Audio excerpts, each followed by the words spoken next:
Voilà, ben écoutez, merci beaucoup pour être venus si nombreux en bravant la pluie pour nous écouter parler de créatures artificielles et automates, les origines du robot dans la SF ancienne. Alors, désolé pour le léger retard de démarrage.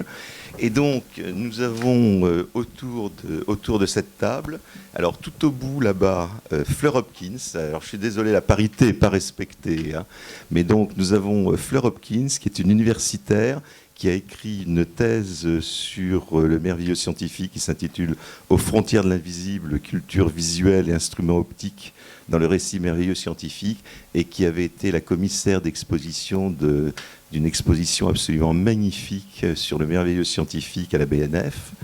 À côté d'elle, nous avons Jean-Luc Boutel, qui est le président du Club des Saventuriers, auteur d'un superbe ouvrage d'art qui s'intitule « Merveilleux scientifique ».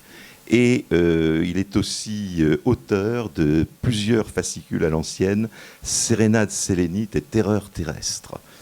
À côté de lui, Serge Lehmann, auteur et penseur des origines, sur les origines de la science-fiction, et qui vient de sortir une très belle anthologie qui s'intitule « Les Maîtres du vertige », avec une préface qui est absolument remarquable.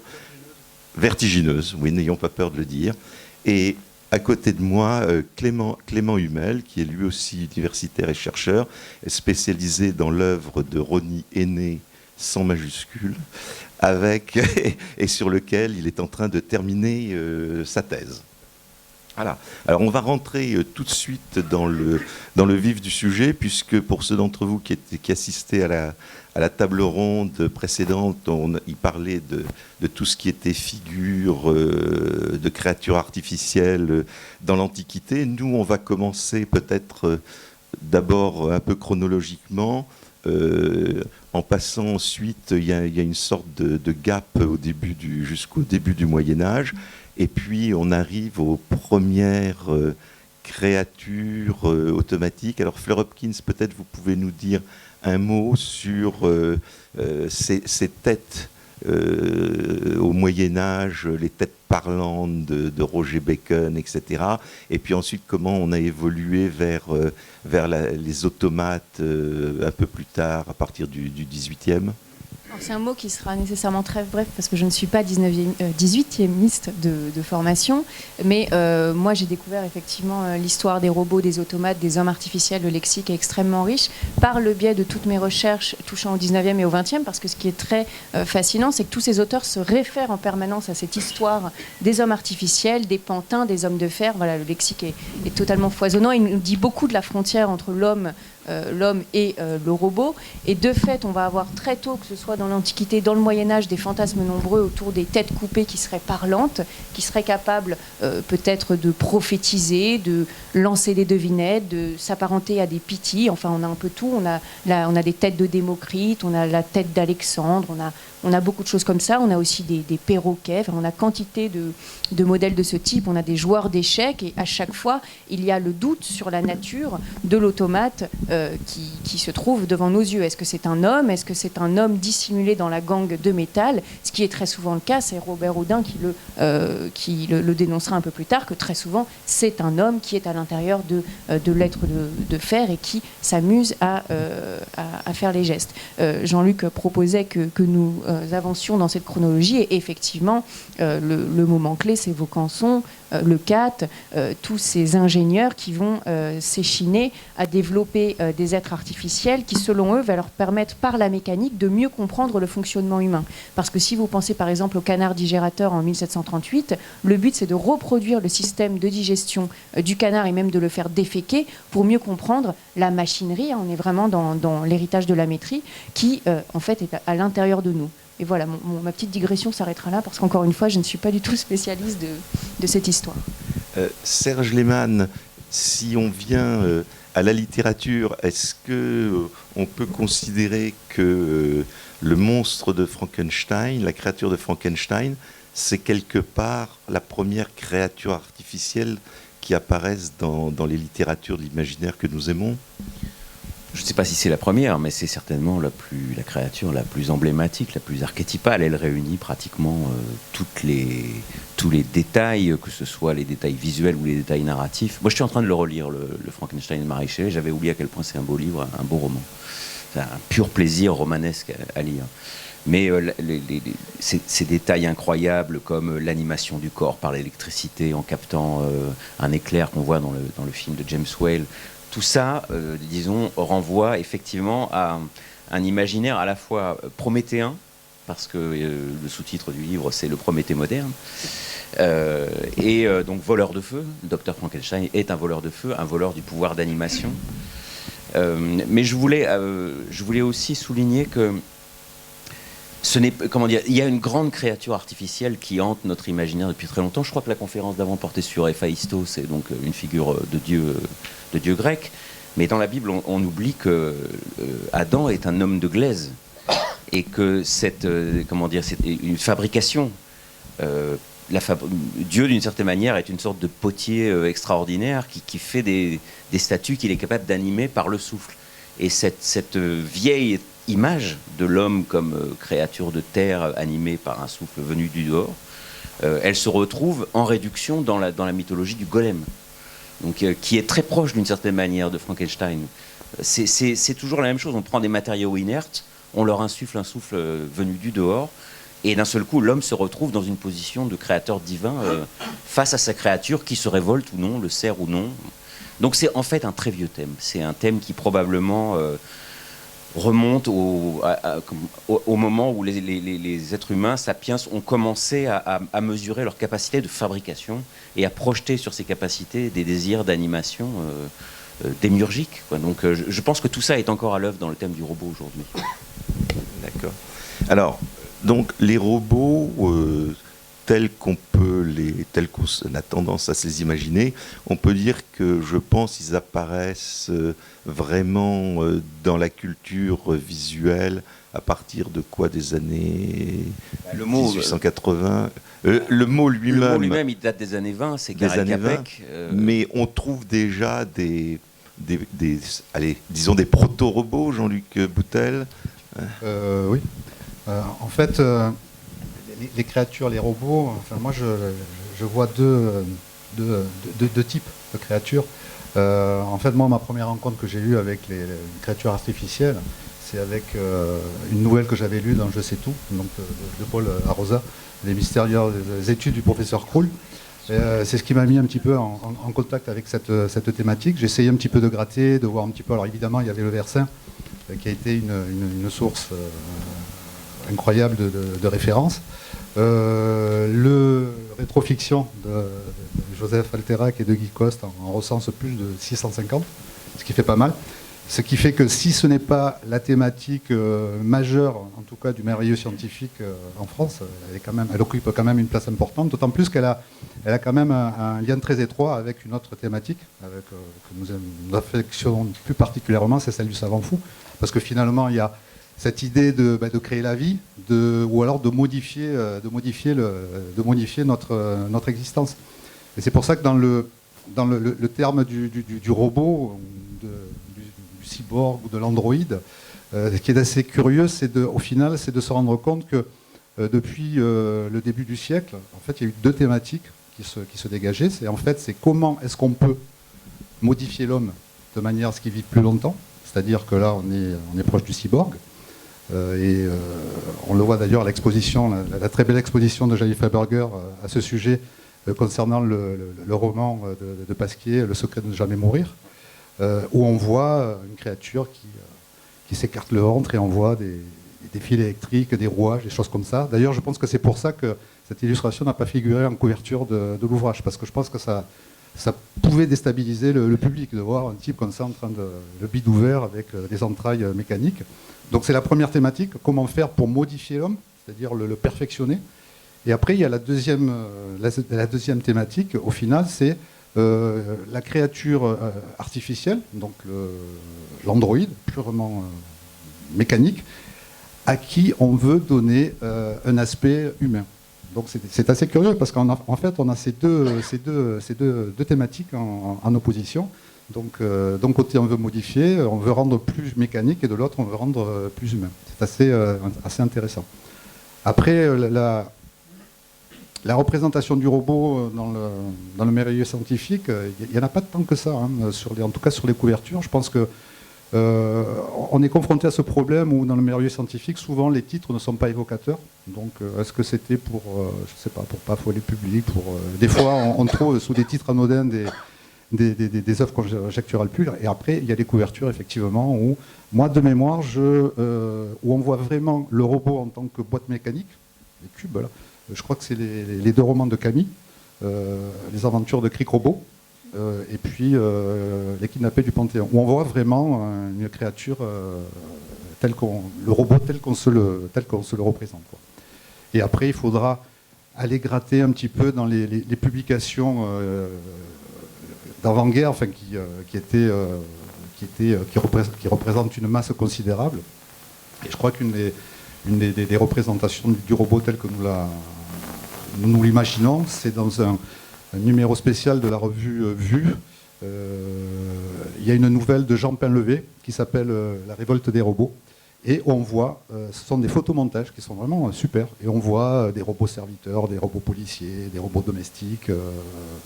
Voilà, cette nouvelle elle date de 1936-37 à peu près, quoi.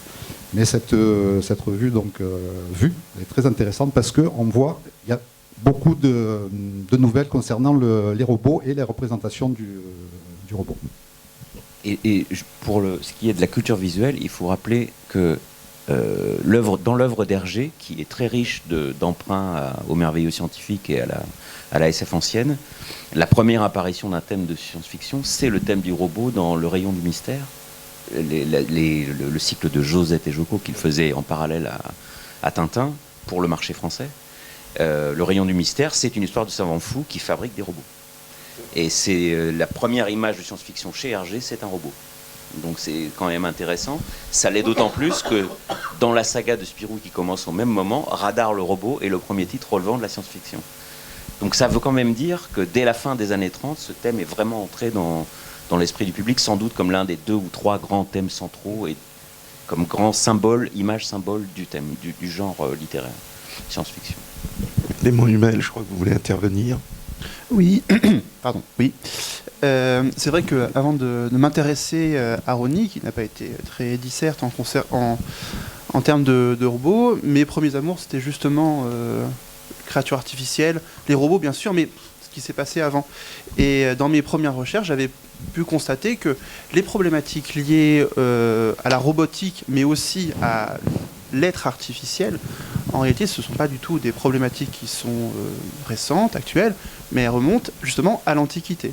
Et donc il y a 2 mythes, je trouve, qui expriment tout à fait cela. Alors ça fait peut-être un petit peu redite par rapport à la table ronde précédente, mais il me semble quand même nécessaire de rappeler, lorsque l'on parle de la problématique du robot, ou du moins de l'être artificiel, un premier mythe fondateur, alors au-delà d'Héphaïstos, ou même de Prométhée, finalement c'est Pygmalion. Pygmalion, c'est ce statuaire, c'est-à-dire cet homme qui fabrique des statues, qui, alors tout dépend bien sûr des versions que l'on lit, mais par exemple chez Ovide, lorsque l'on lit sa version du mythe de Pygmalion, il est question en fait d'un roi qui déteste les femmes pour des raisons expliquées dans les mythes qui précèdent.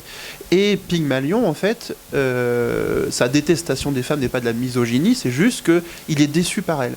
Et donc c'est à partir de là qu'il se met à fabriquer cette fameuse statue que l'on retiendra ensuite comme étant, enfin, sous le nom de Galatée. Et en fait, il ne s'agit pas juste de la fabriquer. Il manipule l'ivoire, et en fait, c'est une figure d'artiste avant une figure de savant qui se développe. Et en tant qu'artiste, il conçoit sa créature, finalement, dans l'ivoire. Et alors, ce que nous dit Ovide, c'est très intéressant, puisque voici ce qu'il dit. Donc, il est en train de façonner la statue, et il est bluffé par son propre talent artistique. Et en fait, il ne sait pas, on dit bien, s'il touche l'ivoire ou de la chair. Et donc, voici ce que dit Ovide dans une traduction française. On dirait qu'elle est vivante, et que sans la pudeur qui la retient, elle voudrait se mouvoir. Et avant même de réfléchir sur des questions de révolte robotique, dont on parlera tout à l'heure évidemment, la question du mouvement, en fait, elle est importante. On crée quelque chose. Alors cette fois-ci, c'est pas un dieu démiurge, c'est juste un homme, un artiste qui conçoit, c'est une sorte d'artiste plasticien, qui conçoit quelque chose, un objet fixe, et vraiment, elle voudrait se mouvoir. Et donc ça nous renvoie à une autre figure de statuaire de l'Antiquité, Dédale.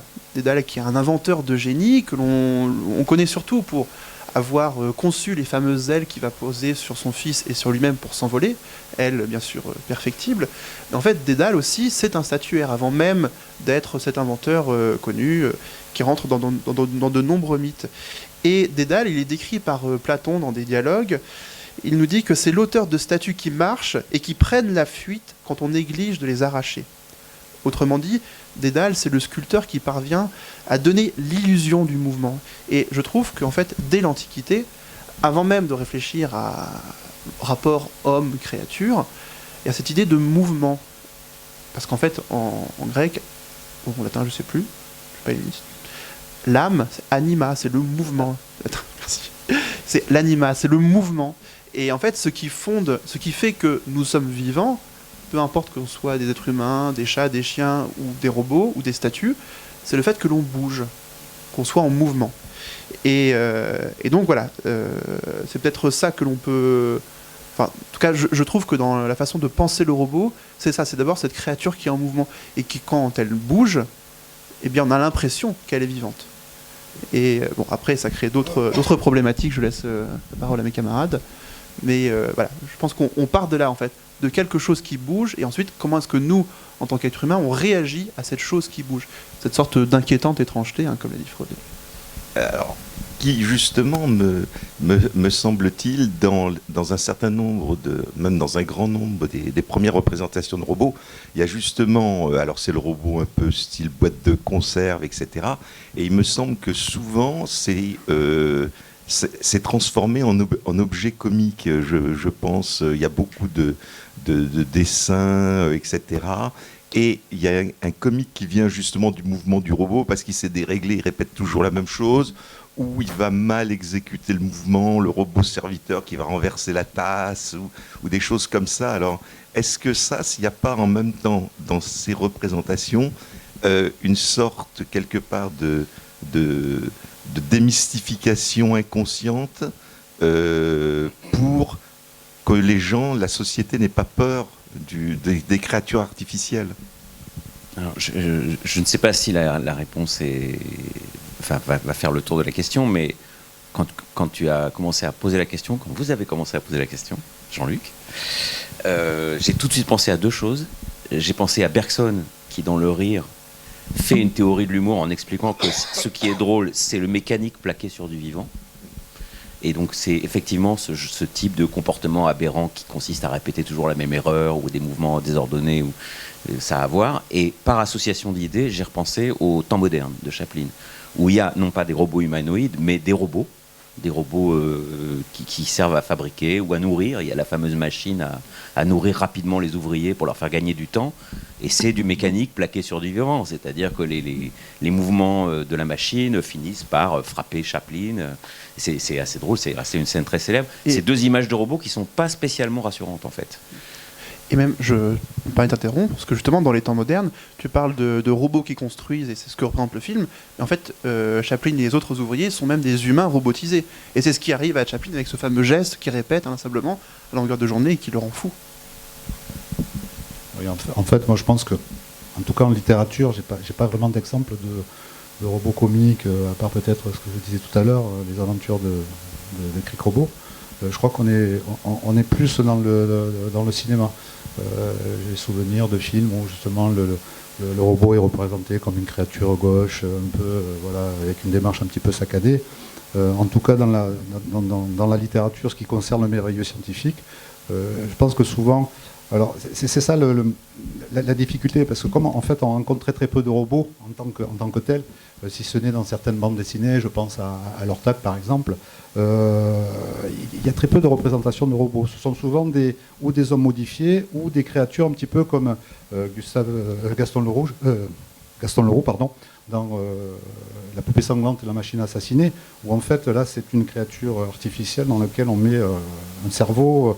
On rencontre ça aussi dans le roman de Le Roure de Alain, où donc là on assiste à là aussi une créature modifiée qui lui permet de faire des bonds gigantesques, mais il y a aussi l'ébauche d'une créature à qui on place un cerveau humain. Donc en fait le robot vraiment comique dans la littérature, il n'y en a pas tant que ça.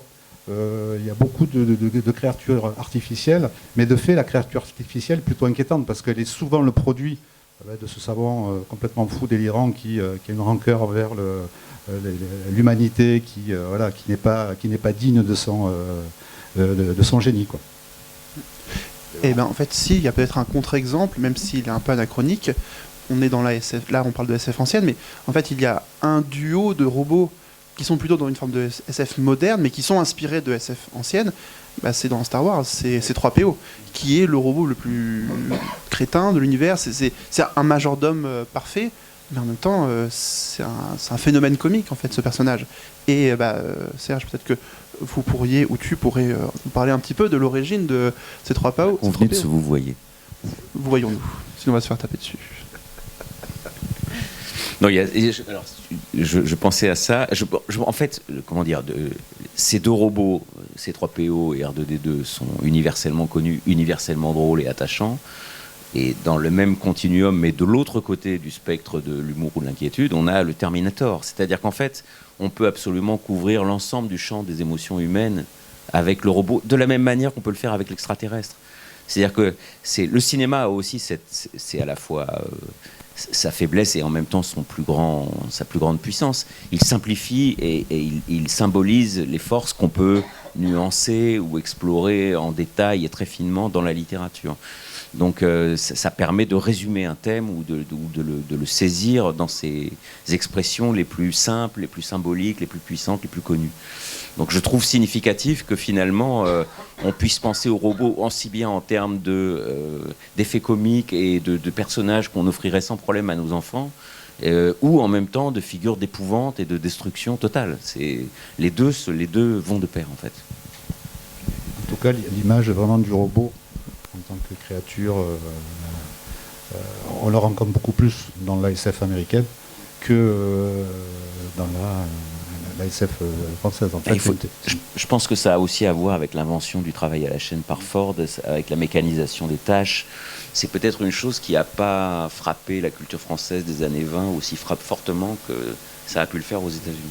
Pourtant, on avait juste un précédent, d'un coup ça me revient en mémoire, là, c'est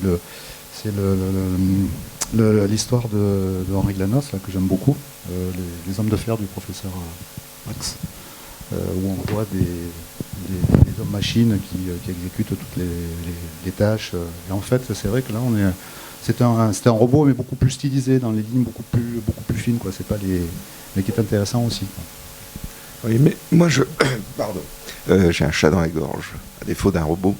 Je pense, c'est vrai que aux États-Unis, on a par exemple le Steamman de la prairie qui apparaît dès les années 1880, quelque chose comme ça. Et en France, alors là, je me tourne vers Fleur Hopkins, parce qu'on a parlé avec Jean-Luc Boutel, Serge Lehmann de la littérature, mais il me semble qu'il y a beaucoup ou un certain nombre de représentations de robots dans les les textes sous images, l'ancêtre de la bande dessinée. C'est pour ça que j'ai essayé de récupérer un micro pour dire exactement ça, que je réponds positivement à l'idée que le robot, alors toujours cette idée de lexique m'embête un peu parce qu'effectivement on parlait pas de robots à l'époque, mais des êtres artificiels, des êtres qui singent l'humanité, mais dont on discerne une forme de mécanique, on en a quantité dans ce qu'on appelle les histoires en images ou alors les récits sous images, qui étaient publiés dans des revues comme Les Belles Images, La Jeunesse Illustrée, L'Épatant. Chez Nadal, chez Tommen, chez Valveran, on trouve quantité de récits effectivement qui jouent sur le comique, de la saccade de mouvements, du geste répété et très souvent surtout de la tromperie. Puisque par exemple un savant fou va créer un robot à l'image de son rival et il va lui dire de faire quantité d'insanité, de choses mal polies dans la rue et on va croire que c'est véritablement le savant puisqu'on va le confondre avec un être humain. Donc on a souvent le rire mais qui vient de la méprise en fait, le plus souvent dans ces récits sous images destinés à la jeunesse.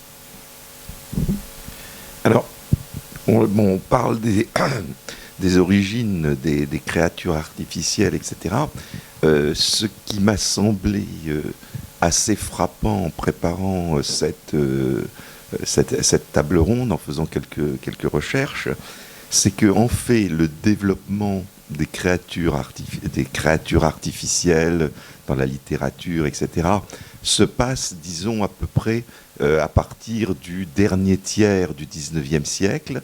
Et en France, il me semble que ça correspond en même temps à ce recul de la religion. Donc, est-ce qu'il n'y a pas quelque part, là je me tourne peut-être vers Serge Lehmann en particulier, est-ce qu'il n'y a pas une substitution, la religion recule, l'homme se transforme en Dieu? Vous n'espérez pas que je vais répondre à cette question? Mais si. Dimanche à 11h. Jean-Luc. Non, mais on ne peut que constater chronologiquement la concordance des temps et des événements. Effectivement, à partir du début des années 1860 et jusqu'à nos jours, pratiquement sans interruption, avec des mutations, mais sans interruption, ce qu'on appelle aujourd'hui la science-fiction, l'imaginaire scientifique, et donc en particulier sur celui-là, l'homme modifié est un thème central.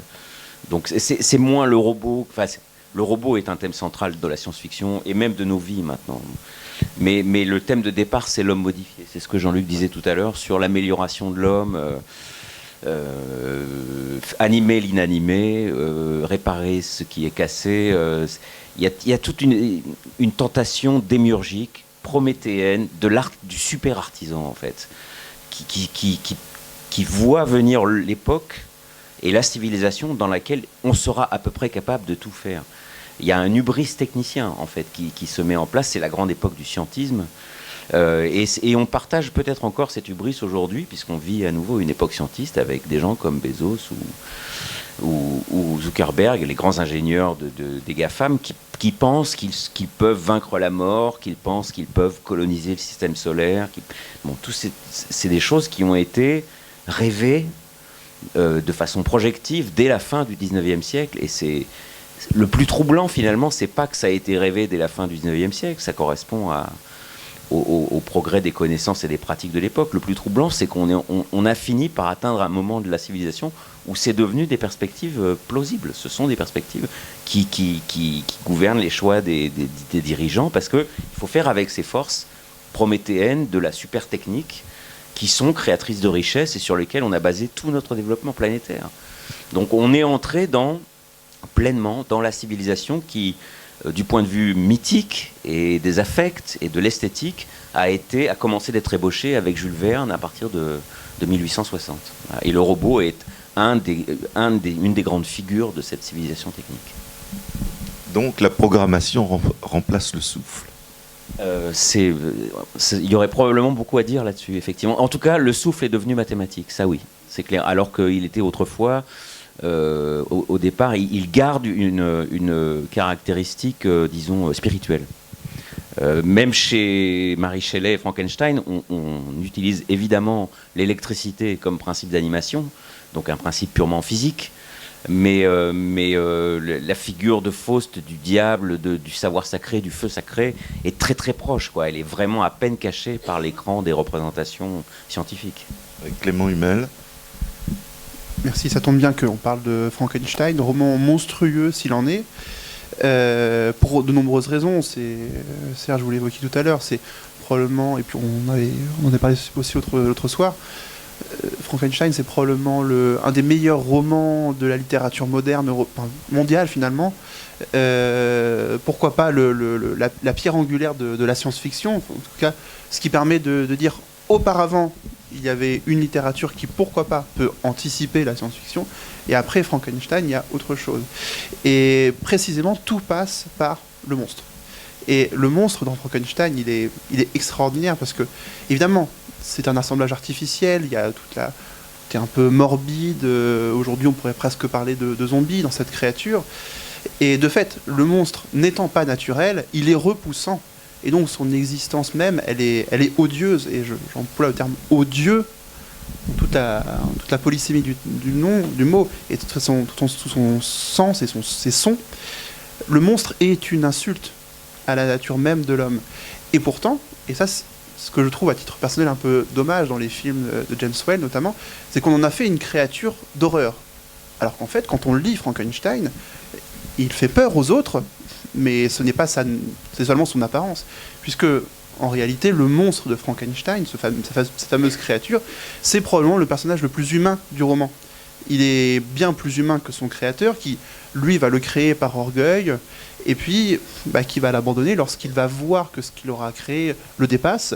Il va abandonner cette créature, il va fuir ses responsabilités. Et donc, c'est un roman qui a de très très nombreuses implications, plein de niveaux de lecture. On parle de la créature, on parle aussi de sa créatrice, hein, évidemment. Mais à propos du monstre, en réalité, c'est un enfant, c'est un adolescent. Il est laissé seul dans un monde qui le rejette. Et ce qui est intéressant, c'est que dans le roman, un moment où il se cache justement de la société qui le pourchasse, en fait, il trouve des livres. Et il va faire sa formation intellectuelle par la lecture de ces livres. Et alors, j'ai noté ces 3 textes. Les hommes illustres de Plutarque, Le paradis perdu de John Milton, et on va y venir, et puis aussi Les souffrances du jeune Werther de Goethe, un texte ô combien problématique à l'époque, puisqu'il a cette légende qui le suit, hein, les gens qui ont lu ce roman par empathie. Il y aurait eu une vague de suicides en Europe à la lecture de ce texte. Et donc, en lisant ce dernier texte précisément, le monstre va apprendre ce qu'est l'empathie. Et il va découvrir, et là c'est toute la problématique de cette créature, de ce personnage, il va découvrir que s'il est libre, eh bien en fait il se retrouve sans but dans l'existence. Et donc voici ce qu'il nous dit. « Qui étais-je ? D'où venais-je ? Où allais-je ? Ces questions me revenaient sans cesse à l'esprit, mais comment aurais-je pu trouver une réponse ?»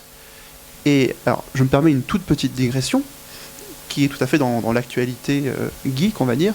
Si vous avez, sans trop spoiler, si vous avez regardé la série Marvel What If, le tout dernier épisode nous présente Ultron s'il avait vaincu les Avengers.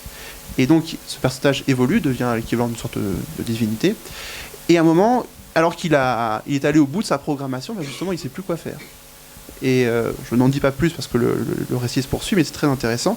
Et en fait ça nous renvoie justement à toutes ces questions que se pose ce monstre, qui sont en fait ce sont des questions d'enfance, ce sont des questions d'adolescents. Ça nous renvoie donc au mythe d'Adam, hein, l'homme fabriqué par Dieu, et plus particulièrement au long poème de John Milton, Le paradis perdu, qui est très très longuement cité dans Frankenstein. Et il y a un passage qui est d'ailleurs en exergue de Frankenstein, citant Milton. Donc c'est Adam qui s'adresse à Dieu, quand même. Les dimanches, désolé. « T'avais-je requis dans mon argile, ô Créateur, de me mouler en homme ? T'ai-je sollicité de me tirer des ténèbres ?» Bon, quand même, c'est terrible cette question. Puisqu'on parle d'hubris, on parle d'orgueil. Enfin, si, c'est la créature qui s'adresse à son créateur en lui disant bon, t'es bien gentil, mais bon, assume tes responsabilités. Et en réalité, la révolte du monstre dans le roman Frankenstein, c'est une révolte contre l'abandon. Frankenstein, donc le créateur, il n'est pas digne d'être le créateur, il n'est donc pas digne d'être un homme. Le monstre, en fait, doit devenir dans le roman ce que Frankenstein, son créateur, a échoué à être. Et il me semble, peut-être qu'on peut faire une transition du côté des robots, des pulps, et peut-être plus particulièrement d'Asimov, c'est exactement ce qui est représenté dans tous ces récits de robots dans la première SF. Alors là, effectivement, comme l'heure a tourné, je propose que nous nous retrouvions à la 2e édition pour faire une table ronde qui poursuivra cela.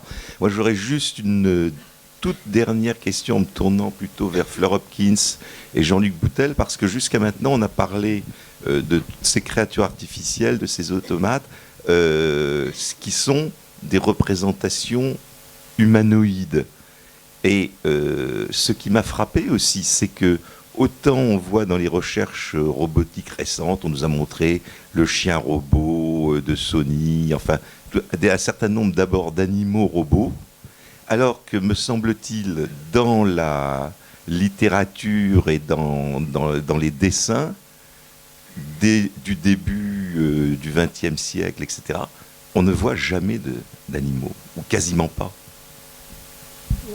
Là, comme ça, rien ne me vient. Peut-être dans les récits sous images, c'est possible. Voilà. J'ai des vagues souvenirs d'enfants qui auraient un jouet, mais qui évidemment se cassent à l'issue de l'intrigue. Dans la littérature, non. C'est l'homme qui se machinise et où on a un doute entre où s'arrête la technique et commence le vivant. Il y a l'éléphant à vapeur de Verne. Oui, c'est peut-être une des rares occurrences. Et effectivement, on a des sous-marins qui ressemblent, je pense au Fulgure de Paul de Seman, par exemple, où la créature marine confond le sous-marin avec une autre créature marine parce que le hublot s'apparente à un œil. Mais on est dans une forme d'animalité non assumée. Et on a l'espèce de scolopendre géant de Messac dans le miroir flexible. Mais je suis d'accord, ce ne sont pas réellement des animaux. Il y en a un aussi dans Henri Bernet, le scolopendre aussi, une espèce de... Mais c'est vrai qu'il n'y a pas de... On en parlait ce matin. Il y a la couverture d'un album de Félix le Chat où il y a un animal robot.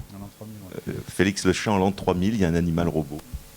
Et la toute première nouvelle d'Asimov sur les robots, alors on ne nous présente pas un animal, mais en fait il nous dit dans sa préface de iRobot, il dit que son premier robot, eh bien en fait il l'a conçu comme un jouet, mais comme le jouet qui accompagne l'enfant, donc presque comme une sorte d'animal de compagnie. Mais là on tord un petit peu la question. Voilà. Bah, écoutez, je crois que là, il est 12h05. Bon, même si on a commencé un peu en retard, j'ai Natacha Vazder qui me fait des signes désespérés. On peut encore, si dans l'assistance, il y a une ou deux questions. Voilà.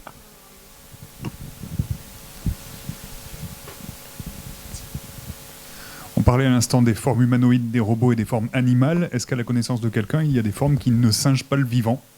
Des formes de robots qui ne soient pas identifiables à du vivant dans la SF ancienne, ou enfin dans la proto-SF?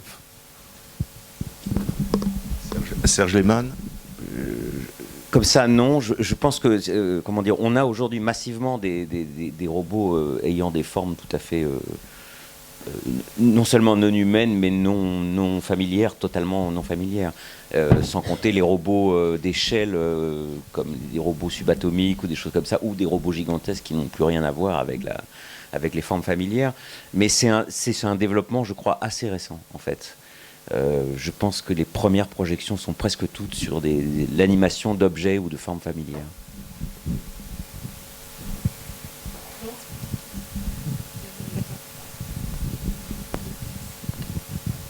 Alors, j'ai écrit ma question. Le robot n'est-il pas le rêve d'une société qui avait besoin d'esclaves ou d'ouvriers, de chaînes, mais qui veut s'abroger de sa mauvaise conscience? Je dis ça parce que quand on retrace, on a bien montré que l'Antiquité grecque, qu'on connaît pour ses esclaves alors qu'elle prenait la démocratie, et derrière on a tout le développement qui suit quand même des sociétés qui avaient des rêves de droits humains, etc., tout en utilisant du travail à la chaîne ou de l'esclavagisme. Est-ce que la SF, c'est pas cette société qui se rêvait un monde qui ressemblait à celui qu'elle connaissait, mais en exploitant quelque chose qu'il était plus acceptable d'exploiter? Derrière le thème du robot, de toute façon, il y a une utopie de la libération de l'homme de la malédiction du travail et du travail pénible. Ouais. Donc, je ne sais pas si c'est à mettre en rapport avec l'esclavagisme, qu'il soit antique ou qu'il soit, disons, métaphoriquement moderne. Les sociétés antiques sont toutes esclavagistes, mais elles n'ont pas toutes fantasmé le robot. Donc, tu vois, c'est toujours délicat de faire des mises en parallèle ou des rapprochements, parce qu'il faudrait faire le tour complet de la question pour pouvoir se dire est-ce que c'est vraiment significatif. Mais c'est vrai que dans la civilisation occidentale, le travail est une malédiction, une sorte de signe de la chute. Et donc l'homme doit rattraper cette malédiction par son art en inventant des machines qui le libèrent du travail pénible, en particulier du travail pénible. Il y a une dimension utopique dedans quand même. Voilà. Est-ce que c'est à mettre en rapport avec une mauvaise conscience qui travaillerait la civilisation de l'intérieur? Je ne sais pas. Mais par contre, le thème de la libération du travail, oui, c'est clair. En tout cas, dans la thématique, il n'y a pas de société idéale. Parce qu'en fait, quand l'homme crée des machines pour se soulager des tâches ingrates, et ça on l'a vu puisqu'on n'a pas abordé la révolte des machines, mais on le voit dans le texte de Didier Chaussy, là, Ignis, où en fait la révolte des atmophytes, donc sont des machines qui avaient été créées pour pour remplacer l'homme. Et au bout d'un moment, voilà, il y a une révolte qui s'organise, tout comme la longue nouvelle que je citais tout à l'heure de Jean Painlevé, la révolte des robots. Et donc chaque fois que l'homme crée, en tout cas dans la SF ancienne, cette espèce de société où l'homme se débarrasserait des tâches ingrates, souvent ça se termine mal, quoi, parce que voilà, il y a une espèce de prise de conscience des machines qui, à un moment donné, se révoltent. Je crois que d'abord, non, Fleur. Je me contentais d'acquiescer à ce que disaient Serge et Jean-Luc très justement. Alors, Clément. Le XXe siècle est un siècle extrêmement problématique du point de vue du travail, puisque le grand mensonge du siècle, et désolé pour ce point de Godwin, c'est de considérer que le travail rend libre. Et de fait, une civilisation qui considère qu'on se libère parce qu'on a une partie de la population, qu'elle soit robotique ou naturellement humaine, qui va travailler pour nous, ça ne peut qu'amener à ce point de Godwin, justement. Et aussi tout ce qui va avec, aussi le industrialiser le rapport à l'humain. Et pourquoi pas aussi le massacre humain. Okay. Est-ce que nous avons encore le temps, Natacha, pour une autre question? Encore une question, alors. Donc... Juste, je me demandais si dans la littérature ou les films, c'est peut-être complètement bateau, mais je me disais à chaque fois, il y a cette fascination d'un homme qui va créer un être éventuellement à son image. Est-ce que ce ne serait pas juste une petite jalousie par rapport aux femmes qui, elles, créent la vie assez facilement? Parce que je pensais aussi à Coppelia. Enfin, j'ai souvenir, quand j'étais gamine, Coppelia, c'était une automate, la jeune fille créée par son père. Mais à la fin, le jeune homme fasciné et amoureux de Coppelia, il est moqué et défait par une autre fille, une fille humaine, qui se moque et qui dit « mais c'est juste une automate ». Et elle l'entraîne dans la ronde. Et... Alors, je suis frappé par votre question a un caractère frappant que tout le monde a remarqué. Mais on peut quand même... On a commencé cette table ronde, cette discussion en citant, comme toujours, Frankenstein. Il faut rappeler que Frankenstein a été écrit par une jeune femme de 19 ans. Donc le roman met en scène un scientifique ou un chercheur, un démiurge qui essaye de créer une vie imitée. Mais c'est bien une femme qui l'écrit. Donc il ne s'agit pas là de... Ou alors elle aurait anticipé le désespoir psychologique de l'homme incapable de donner la vie. Ce serait très cruel de sa part. Je crois qu'elle a été très bienveillante, au contraire. Alors, très brièvement peut-être, parce qu'il y a monsieur qui voulait absolument poser une question. Alors, non, parce que voilà, très brièvement. Voilà une question vraiment pleine de candeur, à savoir qu'au-delà des étymologies respectives de ces deux mots, pourquoi le terme de robot s'est-il imposé face à celui d'automate? Voilà. Le robot, donc le mot robot vient de Karel Čapek, du tchèque, d'un mot qui signifie travail, je crois, ou travailler, travailleur. On voit que le mot ne s'est pas imposé immédiatement. En tout cas, il est souvent associé. Je parlais hier il y a cet énorme feuilleton des années 30, Les Aventuriers du Ciel, où il y a plusieurs chapitres, plusieurs fascicules qui se passent sur une Mars dominée par une civilisation de robots qui s'appelle eux-mêmes les Slavok. On a robots, automates, androïdes. Il y a eu plusieurs alternatives, mais finalement, ça a marché tout de suite. Et ça, je pense que c'est quelque chose qui n'est pas forcément explicable rationnellement. Pourquoi est-ce qu'un terme marche plutôt qu'un autre? Il est simple. C'est robot. C'est très. Enfin, il y a quelque chose de presque d'automatique dans le nom.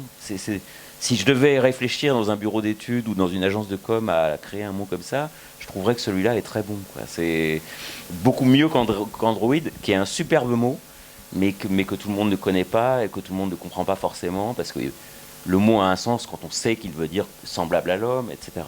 Robot, peu importe ce que ça veut dire, c'est génial. C'est un excellent mot. Merci. Oui, et robot, ça peut se prononcer à peu près dans toutes les langues, sans problème. Voilà, écoutez... Je voudrais juste, Jean-Luc, oui.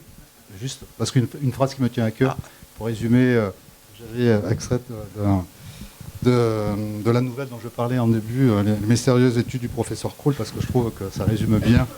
La pulsation sonore s'arrêta net, au milieu des roues brisées, des tiges tordues, du liquide gicla.